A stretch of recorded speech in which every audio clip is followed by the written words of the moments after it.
Hello friends, welcome to Usha's kitchen. இன்றைக்கி நம்ம பெங்களூர் தொன்னே பிரியாணி எப்படி செய்யுதுன்னு பார்க்கலாம் வாங்க. அதுக்கு நம்ம 2 இன்ச் இஞ்சி, 2 பூண்டு சேர்த்துக்கலாம், ஒரு கொத்து கொத்தமல்லி, 2 புடி புதினா, மிளகா தூள் சேர்க்காததுனால காக்கு ஏற்ப பச்சை மிளகாயை சேர்த்துக்கோங்க. நாங்கள் 10 பச்சை மிளகாய் சேர்த்துருக்கோம். இதை நாம் நல்லா நைஸாக அரைச்சி எடுத்துக்கலாம். இந்த அளவுக்கு நல்லா நைஸாக அரைச்சி எடுத்துக்கலாம். குக்கரில் 100 ml அளவு எண்ணெயை சேர்த்துக்கலாம்.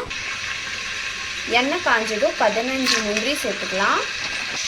பட்டை, லவங்கம், பிரியாணி இலை, கல்பாசி, மராட்டி மொகு, அனானஸ் மொகு இதெல்லாம் சேர்த்துக்கலாம். 3 பெரிய வெங்காயம் நல்லா ஸ்லைஸாக கட் பண்ணி சேர்த்துக்கலாம். வெங்காயம் வதங்கினதுக்கு அப்புறமா அரைச்சி வச்ச இஞ்சி பூண்டு, புதினா, பச்சை மிளகாய் சேர்த்துக்கலாம்.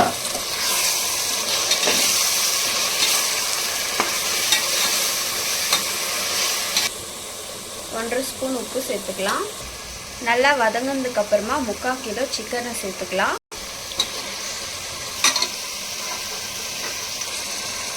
ரெண்டு ஸ்பூன் கரம் மசாலா தூள் சேர்த்துக்கலாம். 1/2 கப் அளவு தயிர் சேர்த்துக்கலாம்.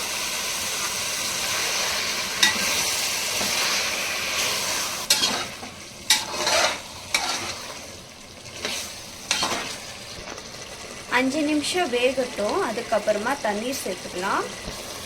பாருங்கள், நல்லா வெந்திருக்கு, எண்ணெய் தனியாக பிரிஞ்சு வந்திருக்கு. இப்போ நாம் அரிசிக்கு ஏற்ற மாதிரி தண்ணீர் சேர்த்துக்கலாம். 3 கிளாஸ் அரிசிக்கு 3 கிளாஸ் அளவு தண்ணீர் சேர்த்துருக்கோம். இந்த தண்ணி நல்லா கொதிச்சதுக்கு அப்புறமா அரிசி சேர்த்துக்கலாம். தண்ணி நல்லா கொதிக்குது. அரிசியை 1/2 hour தண்ணியில் ஊற வச்சு எடுத்ததுக்கு அப்புறமா சேர்த்துக்கலாம். தண்ணி நல்லா கொதிக்குது. ஆல்ரெடி ஊற வச்ச அரிசியை சேர்த்துக்கலாம். ஒரு 1/2 hour ஊற வச்சு எடுத்துக்கணும்.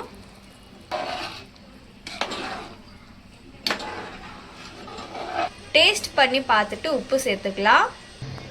ஒரு எலுமிச்சைப்பழம் புளிஞ்சி ஊற்றிக்கலாம். இப்போ குக்கரை மூடி ஒரு விசில் விட்டு எடுத்துக்கலாம். ஒரு விசில் விட்டு எடுத்ததுக்கு அப்புறமா 1 ஸ்பூன் அளவு நெய் சேர்த்துக்கலாம். சாதம் உடையாமல் மெதுவாக பார்த்து கலந்து விட்டுக்கலாம். சாதமும் நல்லா உதிரியாக வந்திருக்கு. ரொம்ப டேஸ்டியாக தொன்னே பிரியாணி ரெடி ஆயிடுச்சு. இந்த வீடியோ உங்களுக்கு பிடிச்சிருந்தா லைக் பண்ணுங்கள், ஷேர் பண்ணுங்கள், கமெண்ட் பண்ணுங்கள்.